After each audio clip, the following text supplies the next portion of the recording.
Disclaimer. This book may contain content that is considered historically inaccurate or culturally insensitive by modern standards. My hope is that by exploring old literature, we will better understand why people of the past thought the way that they did and understand the influences that shape their culture. This video is not intended for young audiences. Hi, I'm Morgan, and today I'm excited to read to you from Out of Door Book, which is the 7th book in a series or a collection of books called The Children's Hour, which were published by Houghton Mifflin Co. in 1907. Escape of an Exile from Siberia by William Westall. Escapes of political and other convicts from western Siberia are more frequent than is generally supposed, but from eastern Siberia, though often attempted, they seldom succeed. Save for convicts under sentence of penal servitude and actually imprisoned, it is easy to elude the vigilance of the police and get away from a convict village or settlement, but it is almost impossible to get out of the country. The immense distances to be traversed, the terrible climate, lack of money, the absolute necessity of keeping to the high roads prove, except in a very few instances, insuperable obstacles to final success. In order to be really free, moreover, it is imperative for a fugitive not alone to pass the frontier of European Russia, but to reach some country where he runs no risk of falling into the clutches of the imperial police. Even in Germany, he is liable to be recaptured, and is really safe only in England, France, or Switzerland. Hence, to make good a flight from eastern Siberia requires a conjuncture of so many favorable and nearly impossible circumstances as to render a complete escape a rare and remarkable event. How, in one instance at least, by boldness, address, presence of mind, and good luck, the difficulties were overcome. The following narrative, related as nearly as possible in Gregorio Makriewicz's own words, will show. Other fugitives, for instance, Nicholas Lopatin, a gentleman now living at Geneva, who escaped from Vertolensk in 1881, may have encountered great hardships, but, being exiles at large, they were neither so soon missed nor so quickly pursued. De Gregorio was under sentence of penal servitude, and the flight from Siberia of a man condemned to penal servitude is almost unexampled. Even rarer than an escape is the true account of one, related by the fugitive himself. Imaginary accounts exist in plenty, but, so far as I am aware, no authentic personal narrative of an escape from eastern Siberia, at any rate in English or French, has ever before been given to the world. On the evening of February 11th, 1879, several friends of the revolutionary cause, of whom I was one, met at Yevitchevich's lodgings in the house Kosarovsky, Ilyinsky Street, Kiev, the town where I was then living. After a short conversation, Anton, myself, and several others left the house with the intention of passing the rest of the evening with our friend, Madame Babachev. The inevitable samovar was bubbling on the table. Our hospitable hostess gave us a warm welcome. Cigarettes were lighted, conversation was joined, and an hour or more passed very pleasantly.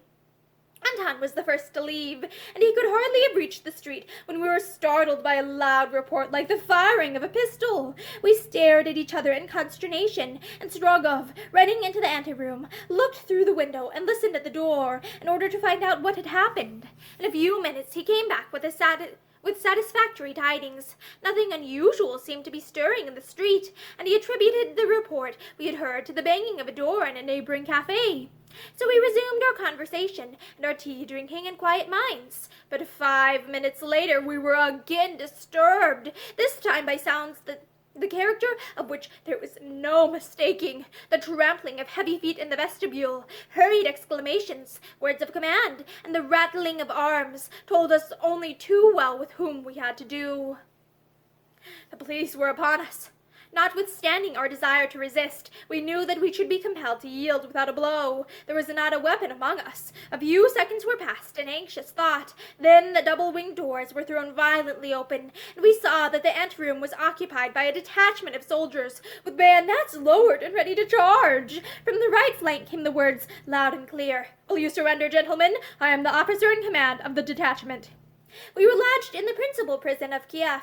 On April 20th, we received copies of the indictment, drawn up by Strelnikov, prosecuting advocate to the military tribunal. He was afterwards killed at Odessa. We were in all 14 prisoners, accused of sedition, of belonging to secret political societies, and of resisting the police. At 6 o'clock on the morning of April 20th, we were taken before the tribunal. 8 of our party were men, 6 women. I need not describe the trial, if trial it can be called. It lasted 4 days, and ended in the condemnation of 3 of our number to death. The rest were sentenced to various terms of imprisonment. My sentence was 14 years and 10 months penal servitude. At length, and only too swiftly, came the 13th of May. We had been told nothing, but from the completion of the gallows, the behavior of the warders, and from other signs, we thought that the executions were fixed for the following day. The condemned thought so themselves, although we did our utmost to keep outwardly calm. The farewells that evening were unspeakably sad. Most touching and agonizing of all was the parting of those who were to die on the morrow with those who expected to follow them a little later under the scaffold and the grave. 2 months afterwards, Bolchumsky and Anisim Fedorov were hanged on the same gallows. From the time of the execution to the date of our departure for Siberia, nothing noteworthy came to pass. All sorts of rumors were current touching our destination and our fate. Every day brought a new conjecture or fresh story. It was said that we were to be confined in one of those dreaded central prisons, that we were to be immured in the casemates of St. Peter and St. Paul, that we were to be sent to eastern Siberia, to western Siberia, to the island of Sakhalin, that we were not to be sent anywhere, but to stay where we were. At length, on May 30th, the question was settled. 10 prisoners, of whom I made one, were summoned to the office, and told that we were forthwith to take our departure, whither our custodians refused to say. The next proceeding was to put 2 of our friends, who did not belong to the privileged order, in irons, and to shave their heads. We others, being nobles, were to be spared this indignity until we reached our destination. For the present, we were required only to don the ordinary convict costume, consisting of a long grey capote, marked on the back with a yellow ace for the sentenced to simple transportation, and with 2 aces for those condemned to penal servitude. "Will you not tell us whither we are going?" asked one of our number of General Gubernet, as we stepped into the van. "To eastern Siberia," said the general, who stood near the door. Then I knew my fate. 14 years' hard labor, possibly in a region of almost endless night, and as cold as the polar regions. The station of Kursk, the cities of Mzensk, Moscow, and Nizhny Novgorod are passed in quick succession.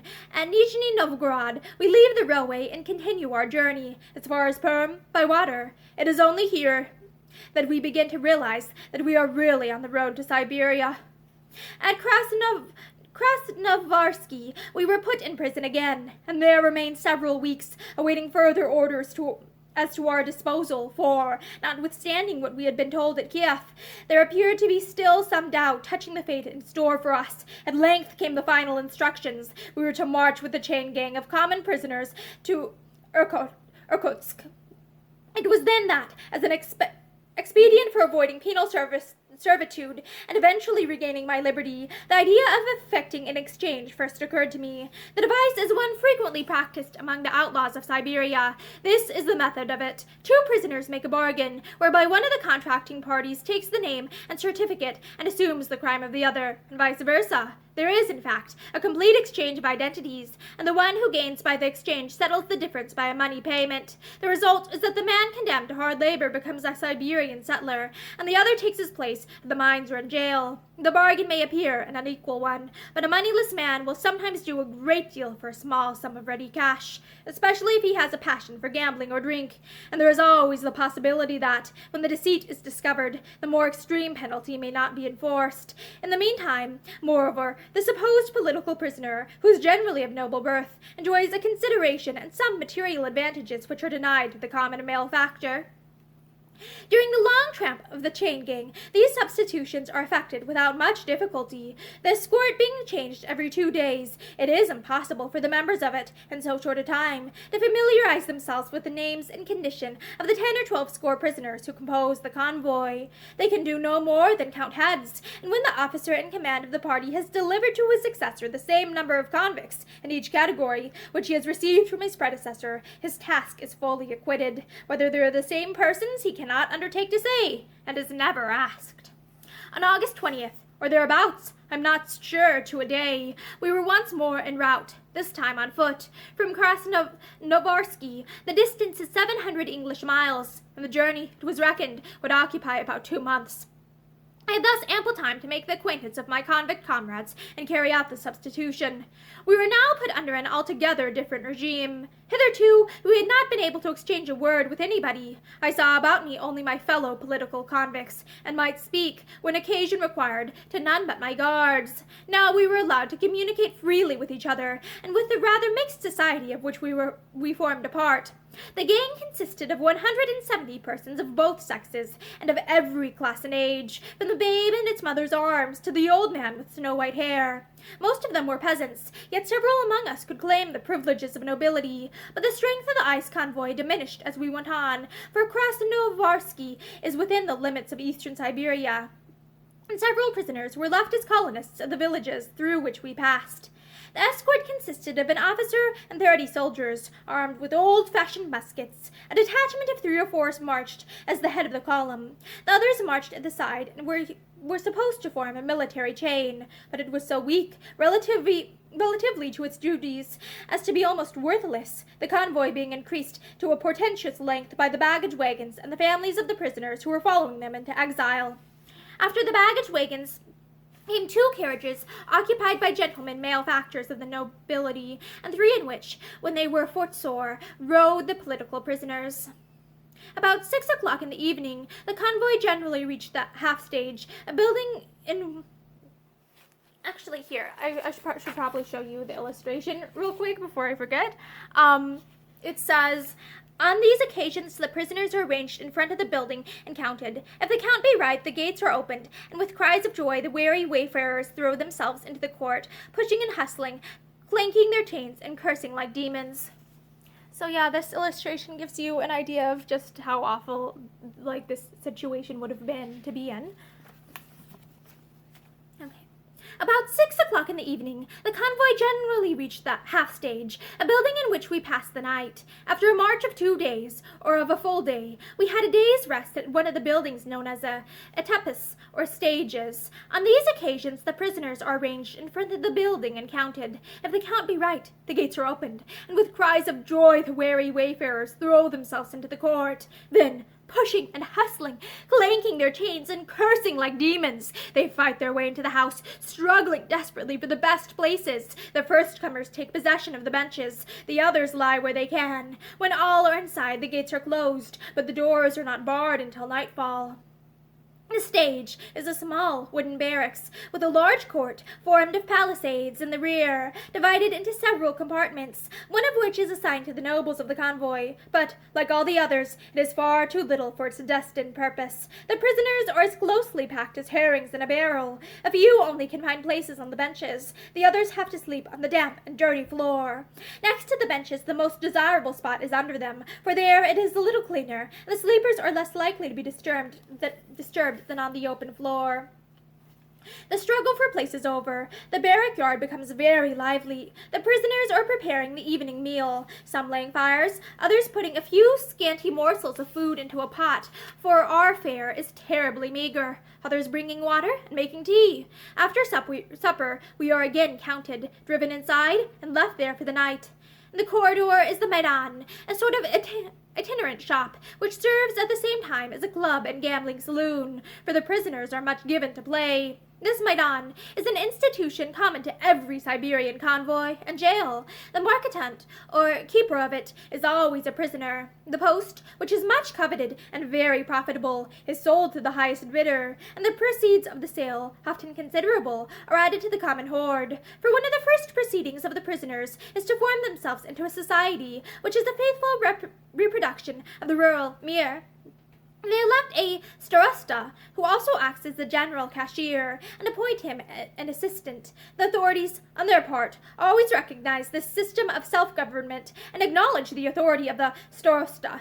All orders are communicated through him, and he makes all payments on behalf of the community. He acts, in short, as a general intermediary between the prisoners and their custodians, bribes, when it is necessary, the agents of justice, and pays a regular tribute to the executioner, in consideration whereof that official is good enough, often at risk of his own back, to wield his whip with all possible consideration for the feelings of his victim. The scene in the marketant's den on arrest day was very queer, and, well painted, would make a striking picture. The players round the capote-covered table, as excited and intent over their game as if they were playing for thousands of rubles instead of fractions of kopecks. The shouting and gesticulating onlookers, following with keenest interest the varying fortunes of the game, a ruined gambler bargaining with the marketant for an advance on a coat, a pair of shoes, or an old watch, a convict asleep on the floor, another mending a rent in his clothes, a third hammering at his irons. He is widening the rings that shackle his legs, in order that he may slip them off when he is on the road, walking in irons, not being precisely an amusement. The sentries and the officers cannot fail to hear the clang of the hammer, but the custom of removing irons while on the march is so common as to have the force of a recognized regulation, and is seldom, if ever, objected to by the commander of an escort. Day followed day with unvarying monotony, but everyone brought us nearer to our destination, and though I had not yet ventured to effect an exchange, I never wavered in my resolution to escape on the first favorable opportunity. Almost every day we met vagabonds, as runaway convicts are called, making for Russia. Oh, here's a very long little note here that I'm going to read. As vagabonds are frequently mentioned in this narrative, and Makarevich himself became one of them, it may be well to explain that the wanderers so designated are simply tramps unfurnished with passports. A double stream of these waifs is always on the move through Siberia, one toward the east, the other toward the west, the latter free, the former generally in bonds. Many of the involuntary settlers either do not take kindly to work or find their lot intolerable, and so make off on the first opportunity, begging their way and living on the charity of the peasants, who never refuse a destitute traveler a crust of bread and a night's lodging. Not a few of these wanderers sink under the hardships to which they are exposed, or freeze to death in the forests, and the survivors are nearly always arrested before they reach the frontier of European Russia. But they cause the police a world of trouble. Having no papers, they are able to give false names and deny being fugitive transports, which they almost invariably do. There is then nothing for it but to write to whatever address a man may give, generally some remote village, and inquire if he is known there. Should the answer be in the negative, the fact is taken as proof of the paperless one's guilt, and he sent back in chains to the interior of Siberia.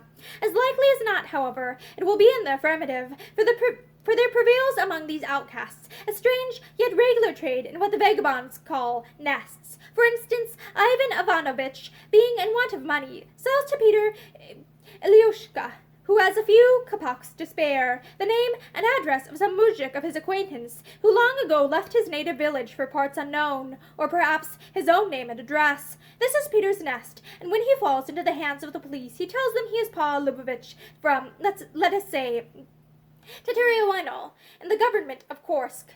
On this, a missive is sent to the starosta of Teterevino, who replies in due course to the fact that the village did once possess a Paul Lubovitch, but whether the person in question be the same man he is unable to say. The next proceeding is to send the descent Paul to Teterevino for identification. This proceeding naturally results in the detection of the imposture, whereupon our friend Peter is condemned to a new term of exile and sent back whence he came.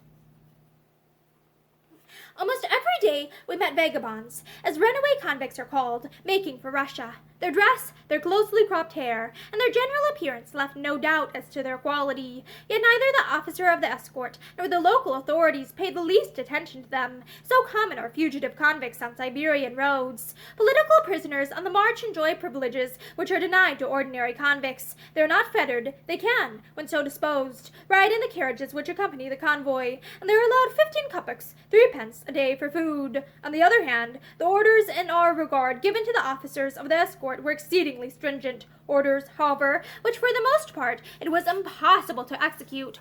For instance, they were enjoined to keep us always apart and not let us on any account mix with the other prisoners. But the weakness of the escort, and above all, the arrangement of of the buildings at the etapes, or halting places, rendered observance of this injunction so extremely difficult that it was seldom enforced.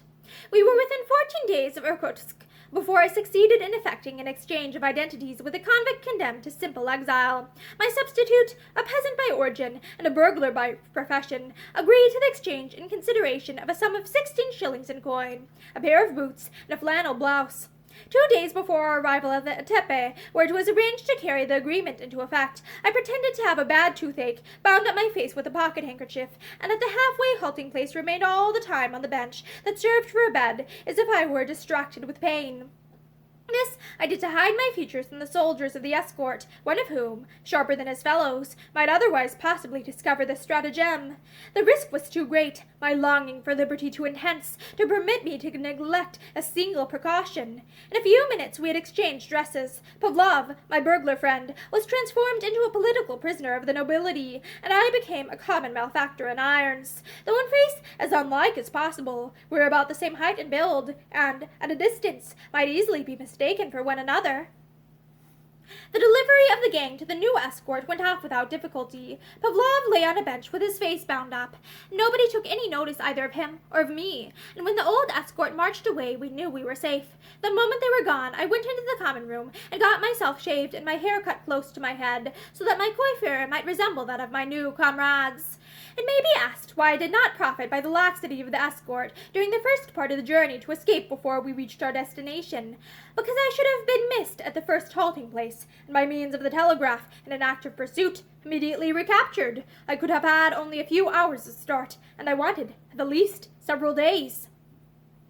After the substitution, I marched as a common felon on foot, carrying my irons. My allowance was reduced to 2 pence a day, while Pavlov had 3 pence, and could vary the monotony of the way by riding in one of the carriages provided for the political prisoners.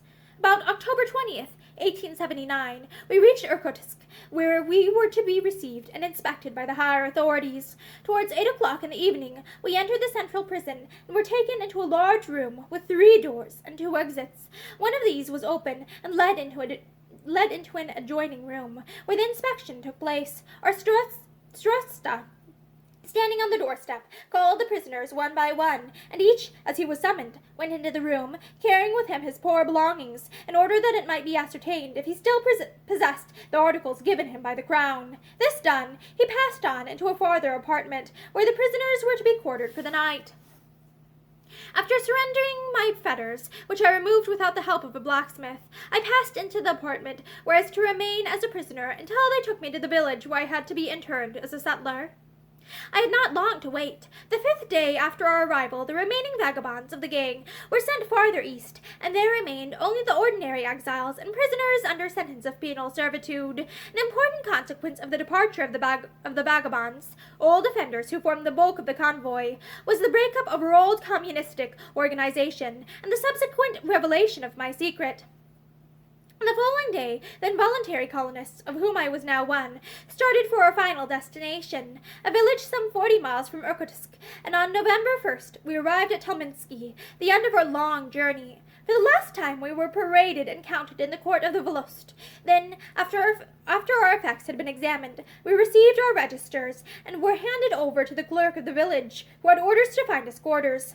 The escort went one way, we went another, and we walked through the streets of the great village free men within the limits assigned to us. If I meant to escape, I had no time to lose. At any moment, I was liable to be betrayed. My comrades among the colonists, as also the prisoners we had left at Irkutsk, all knew who I was. Any of these, by turning traitor, could earn a considerable reward. Even a slight indiscretion might reveal the secret. The disclosure of my identity to the authorities would lead to my immediate arrest. It was therefore necessary to go at once, yet I could not start on so long a journey without money, and I did not possess a kopeck. So I sold my greatcoat, my woolen trousers, and my gloves for 1.5 rubles. It was not much. After this depletion of my wardrobe, my costume left a good deal to be desired. A regulation pelisse, a fur cap, thin trousers, and ordinary underclothing did not afford much protection against the intense cold of a Siberian winter. But I dared not hesitate. On November 2nd, at 10 o'clock, before noon, I set out from the village. The morning, though cold, was clear and quiet. I made no attempt to hide my quality. It was evident to everybody. My yellow regulation pelisse and closely cropped head showed clearly enough that I was a vagabond, but this gave me little anxiety. I had observed that in eastern Siberia, vagabonds were neither arrested nor questioned. It would be the same with me, I thought, and in this expectation I was not disappointed. My journey as a vagabond lasted about 8 days, and I suffered much from both hunger and cold. In the valleys, for the country was hilly, I often experienced a cold so intense that I thought my limbs would freeze as I walked. Sometimes the valley bottoms were filled with a thick fog.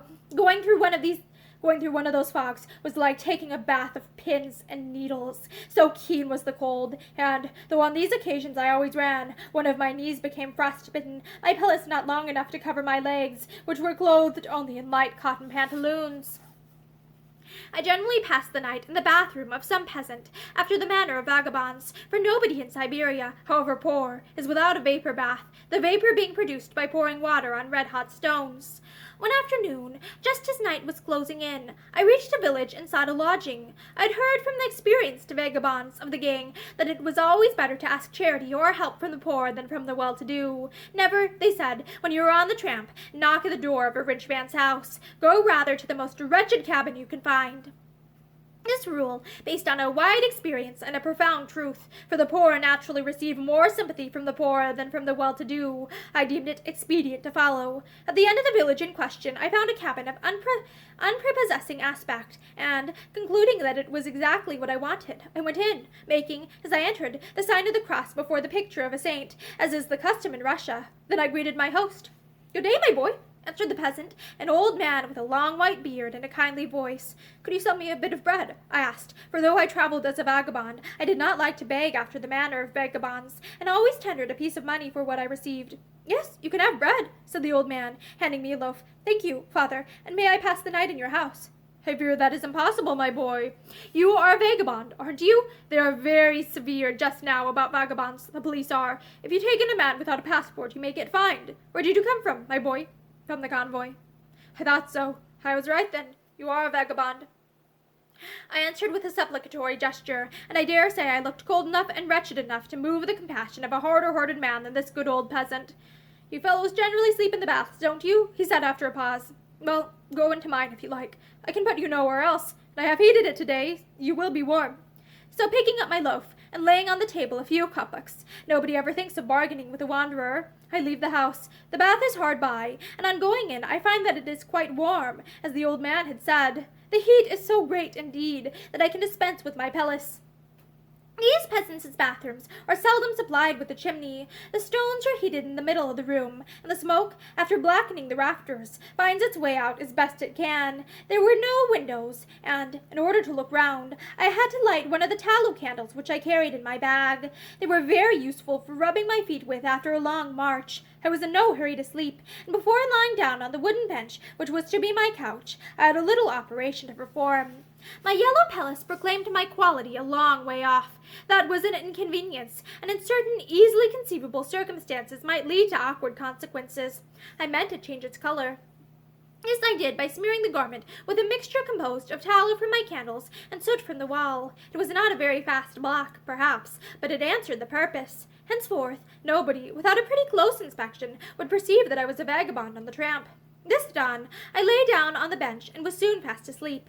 I must have slept an hour or two when I was awakened by the creaking of the door, and I heard the heavy steps of a man entering the room. As it was pitch dark, I could not see him, and I did not think it worth while to strike a light. The newcomer seemed to be of the same opinion, for, without speaking a word, he groped his way towards my bench and laid himself down beside me. Though he touched my body, he made no remark, and a few moments later I could tell by his regular breathing that he was fast asleep. Then I slept again, and did not open my eyes until I was wakened by the cold, for the bathroom had lost all its warmth, and the temperature was far below freezing point. So I rose from my couch, donned my pelisse, and, though the sun had not risen, I left my snoring bedfellow, whom I never saw, to his slumbers, and resumed my journey. My plan was to reach the house of a friend about 150 miles from the village where I had been interned. To traverse a region as large as Europe without money was quite out of the question, and even if I had succeeded in doing so, it would have been impossible without papers, either to cross the frontier or leave the country. It is hardly necessary to say that I took care never to ask my way. That would have been a great imprudence, and there was little need, for the roads in Siberia are so few that it is scarcely possible to go wrong. According to my reckoning, I was still about 30 miles from my destination. Shortly after leaving the village, I saw, near a little cabin by the roadside, a man who eyed me keenly. Near a little cabin by the roadside, a man who eyed me keenly. From his short hair and stubby beard, I guessed that he was a recently arrived colonist who had come into the country with a chain gang. "Won't you come in, brother?" he said, "and rest yourself and take a cup of tea?" And then he gave me very valuable information, described the villages through or near which I should have to pass, indicating at the same time those that were dangerous and the footpaths by which I might avoid them. He gave me the names and described the dwellings of the peasants with whom I might lodge, and, in a word, told me everything which it imported a wandering outlaw to know. After finishing the tea, we talked a little longer, and as I took my leave, I thanked my host warmly for his hospitality and information. When I reached the last village before that at which my friend lived, I was quite overcome with fatigue, and faint with hunger and cold, but I counted on a long and quiet rest in the cottage of a peasant woman whose address had been given me by the friendly Exile. It was at the extremity of the village, and to get thither I had to pass the headquarters of the communal authorities. In the light of the Exile's warning and my own fears, this seemed a sufficiently dangerous enterprise. Albeit I put on an air of indifference and took care not to increase my pace, yet I could not avoid an occasional backward glance to see if I were being followed. No one, however, seemed to notice me, and I reached my destination without receiving any unpleasant attentions. The peasant woman welcomed me kindly, if not very effusively, but she was a dear good soul, gave me up her best, and let me lie on a bench and pass the night in her house. About 2 hours before sunrise, my hostess came into the kitchen and began to busy herself with preparations for breakfast, but I remained stretched on my bench. The cottage was warm, I felt very comfortable, and I saw no reason for hurry. The day was before me, and I had not far to go, so I turned round on my wooden couch and was just sinking into a second slumber when I heard the sound of bells, such as post-chaises and mail carts in Russia invariably carry. "Bells!" I cried, starting up. "Does a mail coach run on this road?" "No," answered the peasant. "We have no mail coach here. It is probably a private carriage which is passing through the village." Meanwhile, the bells came nearer. Then the sound suddenly ceased, as it seemed not far from the cottage. I did not like this at all. What could it mean?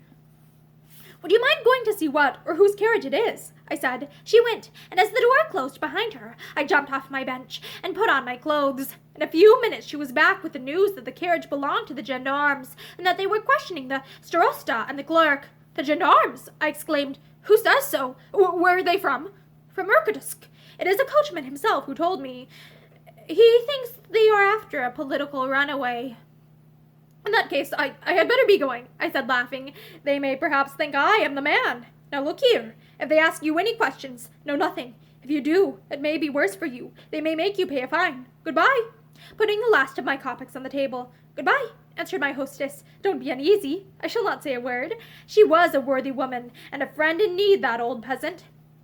I went out. It was still dark, and I might creep through the village without being seen. The last of the houses passed. I ran at the top of my speed, for I felt sure that the pursuers were at my heels, and the possibility of being retaken enraged me almost past endurance. I had been denounced shortly after leaving the settlement. Of course, there could be no doubt. Day was dawning. The gendarmes were behind me, and by the barking of the dogs, I reckoned that the village where dwelt my friend could not be more than 2 miles away. I looked round. On one side of the road were open fields. On the other, thick brushwood grew. As yet, I had not met a soul. Nobody could tell the gendarmes in which direction I had gone. But it was now no longer dark, and if I went on, I might encounter a peasant or a wayfarer any moment. Only one thing could be done. I must hide somewhere, even at the risk of being frozen stiff, and remain hidden until sundown, when I might perchance gain my friend's house unperceived. Among the bushes! Yes, that was the place. I could lie perdu there all day. But just as I was about to put this plan into execution, another thought came to trouble me. How about my footsteps? Fresh snow had fallen in the night, and the police could follow me to my hiding place as easily as a hound tracks a deer to its lair. And then I bethought me of an ingenious artifice, about which I had read in some romance. Turning my face to the road, I walked backwards towards the bushes, taking care at every step to make a distinct impression on the snow. It was now quite daylight, and a little way off I could see 2 summer cabins Of the burettes, in winter always empty, thither I went, always backward, and entering one of the cabins, remained there the whole day, and far into the night. When I thought all the peasants would be indoors, I stole quietly out, and, going stealthily and with many precautions to my friend's house, knocked in fear and misgiving at his door. To my great relief, he opened it himself. I should not have recognized you if I had not just heard all your history, he said, after we had exchanged greetings. There has been quite an inquest here. The gendarmes questioned everybody and searched every house. They followed you step by step to the last village. They found out where you passed the night, and then they seem to have lost the scent entirely. Where have you been? I told him. Did anybody see you come here? Not a soul. Good. All the same, you must not stay here an hour longer than we can help. It would be too dangerous. The police are baffled, but they have by no means given up the quest, and as likely as not will be here again tomorrow. You must not sleep here. Where, then? At my farm. But first of all, you must change your skin. As he spoke, my friend in need opened a cupboard, and took therefrom some garments, in which, when I had arrayed myself and had a good wash, I looked and felt like a new man. Is your farm far from here? I asked, as we sat down to supper. About 25 versts, 15 miles, in the depth of the forest, far from any highway. Hunting parties from Irkutsk visit there sometimes. Your coming will, therefore, be no surprise for the servants. It is true your hair is just a little short, looking at my head, but that is nothing. You have had typhoid fever, and are going to recruit your strength in the forest. You look haggard enough to have had 3 fevers. An hour later we were en route, my friend, who had lived many years in the country, himself taking the reins, and he contrived matters so well that nobody in the house knew either of my coming or my going. The police were thrown completely off the scent. As I learned subsequently, my identity and my stratagem were revealed to the authorities by one of my comrades of the convoy shortly after I left Irkutsk. But when the gendarmes went to the village of Telminsky, had already vanished. Every effort was, however, made to retake me, the quest being kept up night and day for 6 weeks. Then it was rumored that a body found in the forest had been identified as mine, and that I had perished of hunger. According to another story, I had been arrested in Nizhny Odinsk and was being brought back to Irkutsk. There were at one time no fewer than 4 false Debajorio Mokrieviches in the jail of Irkutsk. The police sought me with great diligence among the political exiles of the province, a most stupid proceeding on their part, for to take refuge with the politicals would have been putting my head in the lion's mouth. I stayed in Siberia a year, making during that time several journeys to the eastward of Irkutsk. At length, the police having abandoned all hope of finding me, I resolved to leave the country, a passport being absolutely necessary. I borrowed the name and obtained the papers of a gentleman recently deceased, Ivan Elevandrovich Selivanov. It was in the winter of 1880 that I set out on my long journey of 3,600 miles. I traveled post by way of Irkutsk, Krasnoyarsk, and Tomsk, towns through which a 12-month before I had passed as a prisoner. Rather a bold undertaking in the circumstances, but as I possessed an itinerary card signed by the governor of the province, giving me the right to relay of horses, I ran no great danger, and left the home of my hospitable friend with an easy mind. All went well with me, but once I had a terribly narrow escape of falling a second time into the toils. It so chanced that I passed through the province of Tobolsk in company with a Chichinovnik government employee, whose acquaintance I had made on the road, a big-paunched, rosy-cheeked fellow, with merry eyes and a mellow voice, and, being on his way home after a long absence, in high good humor and full of fun. Once, at the end of a long day's journey, we arrived about midnight at a town in the neighborhood of Tobolsk, and, being tired and sleepy, resolved to pass the rest of the night there. So we went into the traveler's room, ordered tea, and handed our itinerary cards to the starosta of the station, in order that he might make the necessary entries in the traveler's book. Before going to the sleeping room, we requested that the horses might be ready at 7 o'clock next morning. I slept the sleep of the just, rose betimes, and called for the starosta. Are the horses ready? I asked, and be good enough to bring hither our itinerary cards. The station master will himself bring your itinerary cards, and as for the horses, they are already yoked up. Half an hour later, the station master, otherwise director, came into our room, holding in his hands the itinerary cards. I am sorry to trouble you, he said politely, but I should like to know which of you young gentlemen is Ivan Alexandrovitch Selivanov. At your service, sir, I answered, stepping forward. The station master looked at me with a ludicrous expression of bewilderment and surprise.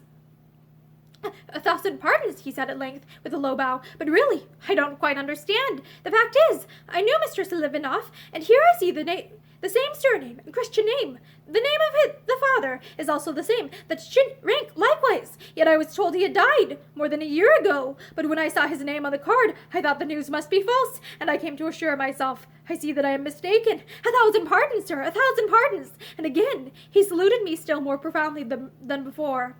I felt as if the ground were opening under my feet, and was thinking how on earth I should get out of the scrape when my companion came, without knowing it, to the rescue. What a capital joke! He shouted, clapping me on the back, and laughing so that he could hardly speak. One might suppose that the worthy director takes you for an escaped prisoner with a dead man's passport. What a capital joke, to be sure! You are quite right, I said, also laughing, though with considerable effort.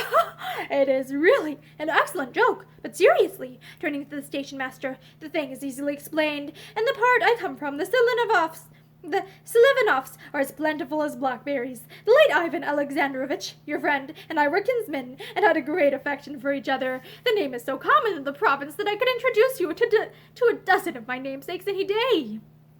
The station master seemed satisfied with this explanation. At any rate, he made no objection to our departure, and shortly afterwards we were once more en route. The escape was a very narrow one, and showed me how much I was still at the mercy of the slightest mishap. But this proved to be my last adventure at my last peril.